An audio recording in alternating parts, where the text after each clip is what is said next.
En la parábola del hombre rico y Lázaro, Cristo muestra que los hombres deciden su destino eterno en esta vida. La gracia de Dios se ofrece a cada alma durante este tiempo de prueba, pero si los hombres malgastan sus oportunidades en la complacencia propia, pierden la vida eterna. No se les concederá ningún tiempo de gracia complementario. Por su propia elección han constituido una gran cima entre ellos y su Dios. Esta parábola presenta un contraste entre el rico que no ha hecho de Dios su sostén y el pobre que lo ha hecho. Cristo muestra que viene el tiempo en el que se investirá la posición de las dos clases. Los que son pobres en los bienes de esta tierra, pero que confían en Dios y son pacientes en su sufrimiento, algún día serán exaltados por encima de los que ahora ocupan los puestos más elevados que puede dar el mundo, pero que no han rendido su vida a Dios. Había un hombre rico, dijo Cristo, que se vestía de púrpura y de lino fino, y hacía cada día banquete con esplendidez. Había también un mendigo llamado Lázaro, el cual estaba echado a la puerta de él, lleno de llagas, y deseaba hartarse de las migajas que caían de la mesa del rico.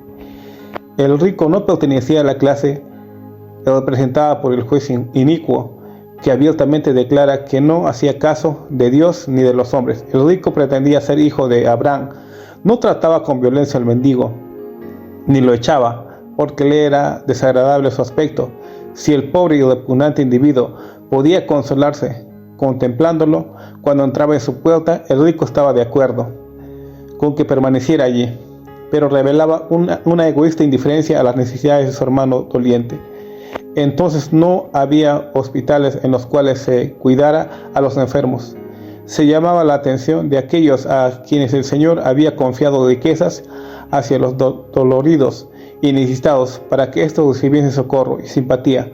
Tal era el caso del mendigo y el rico. Lázaro necesitaba grandemente socorro porque no tenía amigos, hogar, ni dinero ni alimento. Sin embargo, mientras el rico noble podía suplir todas sus necesidades, lo dejaba en esa condición día tras día. El que podía aliviar grandemente los sufrimientos del prójimo vivía para sí, como muchos lo hacen hoy día. En la actualidad hay muchos muy cerca de nosotros que están hambrientos, desnudos y sin hogar. El descuido manifestado por nosotros al no dar de nuestros medios a esos necesitados y dolientes nos carga con una culpabilidad que algún día temeremos afrontar. Toda avaricia es condenada como idolatría. Toda complacencia egoísta es una ofensa a la vista de Dios. Dios había hecho del rico un mayordomo de sus medios, y su deber era atender tales casos como el del mendigo. Se había dado el mandamiento: amarás a Jehová tu Dios de todo tu corazón, de toda tu alma y con todo tu poder, y amarás a tu prójimo como a ti mismo. El rico era judío y conocía este mandato de Dios, pero se olvidó de que era responsable por el uso de esos medios y capacidades que se le habían confiado. Las bendiciones del Señor descansaban abundantemente sobre él, pero las empleaba egoístamente para honrarse a sí mismo y no a su Hacedor. Su obligación de usar esos dones para la elevación de la humanidad era proporcional a esa abundancia. Tal era la orden divina. Pero el rico no pensó en su obligación para con Dios. Prestaba dinero y cobraba interés por lo que había prestado, pero no pagaba interés por lo que Dios le había prestado. Tenía conocimiento y talentos, pero no los utilizaba.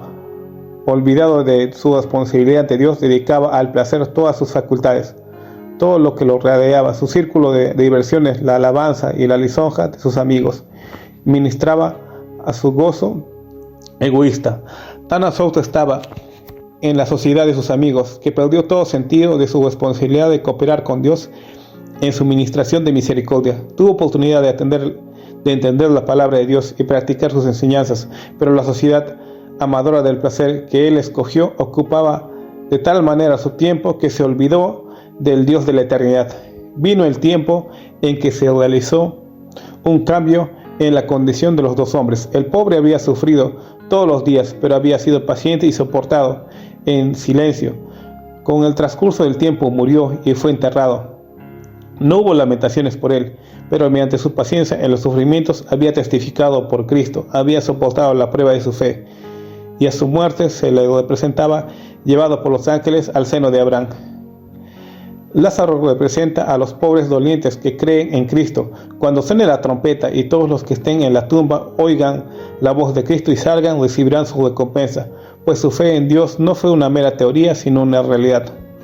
Murió también el rico y fue sepultado, y en el infierno alzó sus ojos, estando en tormentos, y vio a Abraham de lejos y a Lázaro en su seno. Entonces él, dando voces, dijo: Padre Abraham, ten misericordia de mí y envía a Lázaro que moje la punta de su dedo en agua y refresque mi lengua, porque soy atormentado en esta llama.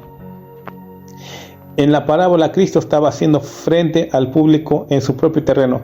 La doctrina de un estado de existencia consciente entre la muerte y la resurrección era sostenida por muchos de aquellos que estaban escuchando la palabra de Cristo. El Salvador conocía esas ideas e ideó su parábola de manera tal que inculcara importantes verdades por medio de esas opiniones preconcebidas. Colocó ante sus oyentes un espejo en el cual se había de ver a sí mismo en su verdadera relación con Dios. Empleó la opinión prevaleciente para presentar la idea que deseaba destacar en forma especial, es a saber que ningún hombre es estimado por sus posesiones, pues todo lo que tiene le pertenece en calidad de un préstamo que el Señor le ha hecho, y un uso incorrecto de estos dones lo colocará por debajo del hombre más pobre y más afligido que ama a Dios y confía en Él. Cristo desea que sus oyentes comprendan que es imposible que el hombre obtenga la salvación del alma después de la muerte. Hijo, se le hace responder a Abraham: acuérdate que recibiste tus bienes en tu vida y Lázaro también males, mas ahora este es consolado aquí y tú atormentado. Además de esto, una gran cima está constituida entre nosotros y vosotros, que los que quieren pasar de aquí a vosotros no pueden, ni de allá pasar acá. Así Cristo presentó lo irremediable y desesperado que es buscar un segundo tiempo de gracia. Esta vida es el único tiempo en que se le ha concedido al hombre para que él se prepare para la eternidad. El hombre rico no había abandonado la idea de que él era hijo de Abraham, y en su aflicción se le representa llamándolo para pedirle ayuda. Padre Abraham, clamó, ten misericordia de mí. No oró a Dios, sino a Abraham. Así demostró que colocaba a Abraham por encima de Dios y que confiaba en su relación con Abraham para obtener la salvación. El ladrón que se hallaba en la cruz dirigió su oración a Cristo: acuérdate de mí cuando vengas en tu reino. Dijo, al momento vino la respuesta: de cierto te digo, hoy, mientras cuelgo de la cruz, con humillación y sufrimiento, tú estarás conmigo en el paraíso. Pero el hombre rico oró a Abraham, y su petición no fue concedida. Solo Cristo es exaltado por príncipe y salvador, para dar a Israel arrepentimiento y remisión de pecados, y en ningún otro hay salvación. El hombre rico había pasado su vida en la complacencia propia y se dio cuenta demasiado tarde de que no había hecho provisión para la eternidad. Comprendió su insensatez y pensó en sus hermanos, los que seguirían el mismo camino que él, viviendo para agradarse a sí mismos. Entonces hizo esta petición: ruégote pues que, Padre, que le envíes a Lázaro a casa de mi padre, porque tengo 5 hermanos, para que les testifique, porque no vengan también ellos a este lugar de tormento. Pero Abraham le dijo: a Moisés y a los profetas tienen, óigalos. Entonces dijo: no, padre Abraham, mas si alguno fuere de ellos de los muertos, se arrepentirán. Mas Abraham le dijo: si no oyen a Moisés y a los profetas, tampoco se persuadirán si alguno se levantare de los muertos. Cuando el hombre rico solicitó evidencia adicional para sus hermanos, se le dijo sencillamente que si se les concediera tal evidencia no se convencerían. Su pedido implica un reproche a Dios. Era como si el rico hubiera dicho: si me hubieses amonestado cabalmente, no estaría aquí hoy. Solo representa a Abraham respondiendo a este pedido de la siguiente forma: tus hermanos han sido suficientemente amonestados, se les ha concedido luz, pero ellos no quisieron ver, se les ha presentado la verdad, pero no quisieron oír. Si no oyen a Moisés y a los profetas, tampoco se persuadirán si alguno se levantare de los muertos. Estas palabras demostraron ser ciertas en la historia de la nación judía. El último y culminante milagro de Cristo fue la resurrección de Lázaro de Betania. Después que había estado muerto durante 4 días, se les concedió a los judíos esta maravillosa evidencia de la divinidad del Salvador, pero la rechazaron. Lázaro se levantó de los muertos y presentó ante ellos su testimonio, pero endurecieron su corazón contra toda evidencia y hasta trataron de quitarle la vida. La ley y los profetas son los agentes señalados por Dios para la salvación de los hombres. Cristo dijo: presten ellos oído a estas evidencias. Si no escuchan la voz de Dios en su palabra, el testimonio de un ser levantado de los muertos no será escuchado. Aquellos que prestan oído a Moisés y a los profetas no necesitan más luz y conocimiento de los que Dios les ha dado. Pero si los hombres rechazan la luz y dejan de apreciar las oportunidades que les fueron otorgadas, no oirían si uno de los muertos fuese a ellos con un mensaje. No se convencerían ni aún por esta evidencia, porque ellos que rechazaron la ley y los profetas endurecen de tal suerte su corazón que rechazarían toda luz. La conversación sostenida entre Abraham y el hombre que una vez fuera rico es figurada. La lección que hemos de sacar de ella es que a todo hombre se le ha concedido el conocimiento suficiente para la realización de los deberes que se le exigen. Las responsabilidades de los hombres son proporcionales a sus oportunidades y los privilegios. Dios concede a cada uno luz y la gracia suficiente para que efectúe la obra que le ha dado. Si el hombre deja de hacer lo que una pequeña luz le muestra que es su deber, una mayor cantidad de luz revelará únicamente infidelidad y negligencia en aprovechar las bendiciones concedidas. El que es fiel en lo muy poco, también en lo más es fiel. El que en lo muy poco es injusto, también en lo más es injusto. Aquellos que rehúsan ser iluminados por Moisés y los profetas y piden que se realice un maravilloso milagro, no se convencerían tampoco si su deseo se realizara. La parábola del hombre rico y Lázaro muestra cómo son apreciadas en el mundo invisible las dos clases que se representan. No hay ningún pecado en ser rico si las riquezas no se adquieren injustamente.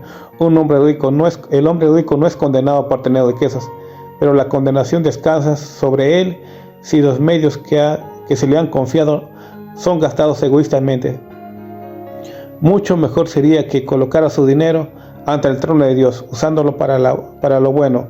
La muerte no puede convertir en pobre a un hombre que de esta manera se dedica a buscar las riquezas eternas. Pero el hombre que amontona para sí su tesoro no puede llevar nada al cielo.